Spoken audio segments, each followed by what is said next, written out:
Hello and welcome grade 12s to this video presentation. In this video, we will look at the conditions after the Second World War that shaped international relations, especially between the United States of America and Russia. After the Second World War, the USSR and the USA emerged as the dominant superpowers. Between 1945 and 1991, they competed with each other for world domination.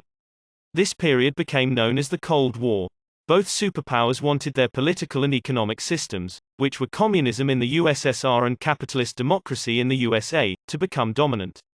This rivalry would lead to political and economic conflicts around the world. The Cold War between them never became hot, because both of these superpowers possessed nuclear weapons, and direct nuclear warfare would result in the destruction of the world.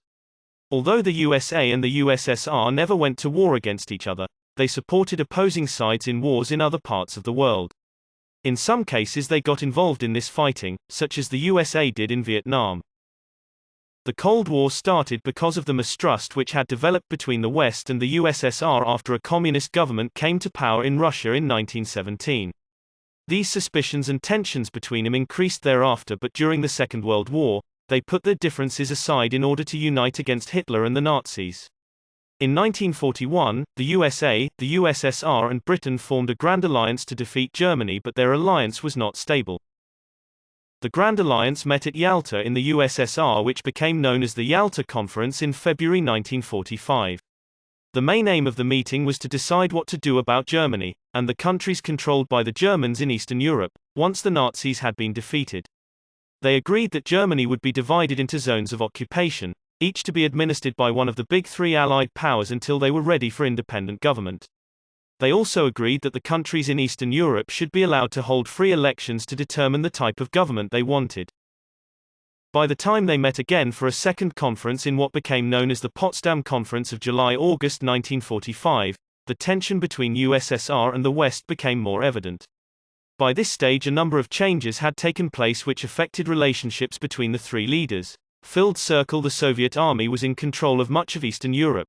Filled Circle: Stalin had set up a communist government in Poland, ignoring the wishes of the majority of the Polish people for fair elections. Filled Circle: Roosevelt had died and been replaced by Truman, who was an anti-communist and did not trust Stalin.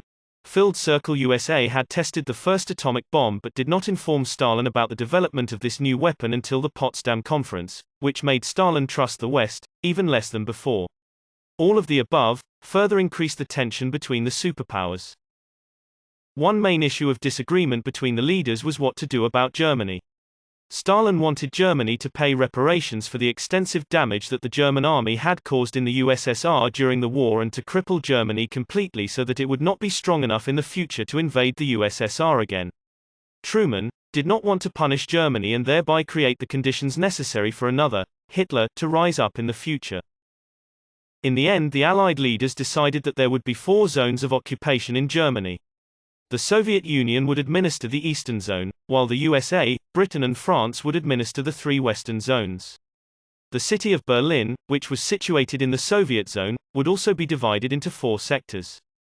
They also agreed that, although Germany was to be administered in 4 zones, it was to remain united and that economically they should work in cooperation with the long-term goal of keeping Germany as one country. From this point on, both superpowers tried to strengthen their control over parts of Europe, the USSR in Eastern Europe and the USA in Western Europe, and created spheres of influence.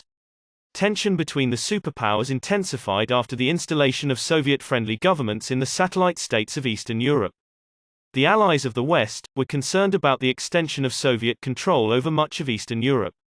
During the war, the USSR had annexed the independent Baltic republics of Estonia, Latvia and Lithuania, and at the end of the war it annexed the eastern part of Poland. After defeating the Nazis in Eastern Europe, pro-Soviet governments came to power in Poland, Hungary, Bulgaria, Romania and East Germany after the war. These countries became known as Soviet satellites. The free elections, which the USSR had agreed at Yalta to hold in these countries, did not take place. A communist coup in Czechoslovakia in 1948 seemed to confirm Western suspicions that the USSR was trying to extend its control and influence. Europe was essentially being divided into Eastern Europe under Soviet and communist influence, and Western Europe was under the influence of USA and capitalism. Churchill of Great Britain, in an infamous speech, stressed the necessity of the USA and Great Britain to act as the guardians for peace against the menace of the Soviet communism, which had lowered an iron curtain over Europe, thereby splitting Europe.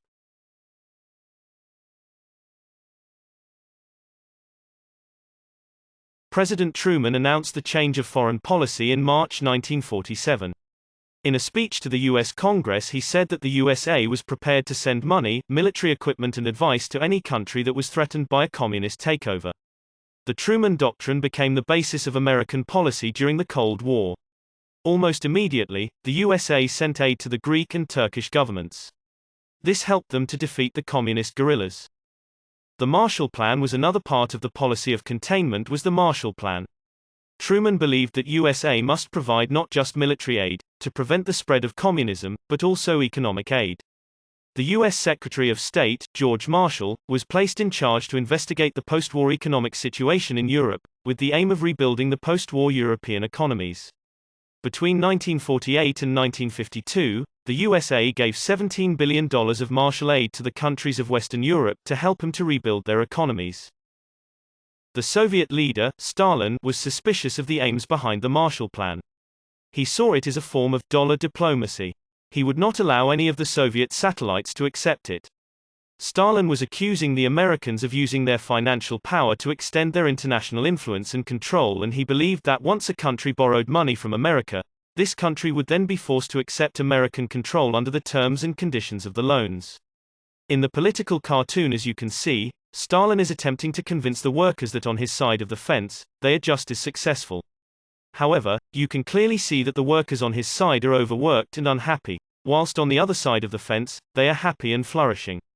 This political cartoon is biased in favor of the Americans, as Stalin is being portrayed negatively. The fence signifies the division of Europe into Eastern and Western Europe, with Western Europe seen flourishing because of the Marshall Plan.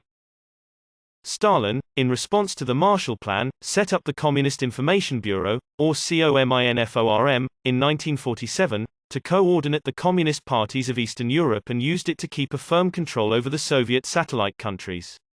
In 1949, the Communist bloc formed another organization, COMECON, the Council for Mutual Economic Aid, also dominated by the USSR, to help promote and provide aid to communist allies internationally. Communist countries from outside Europe, such as Cuba and Vietnam, were later drawn into COMCON. And thus, the stage was firmly set for an increase in tensions and competition between the superpowers. Both sides were responsible for the tensions and the future conflicts to come. Thank you for watching this video, and please remember to subscribe to the History Crew channel.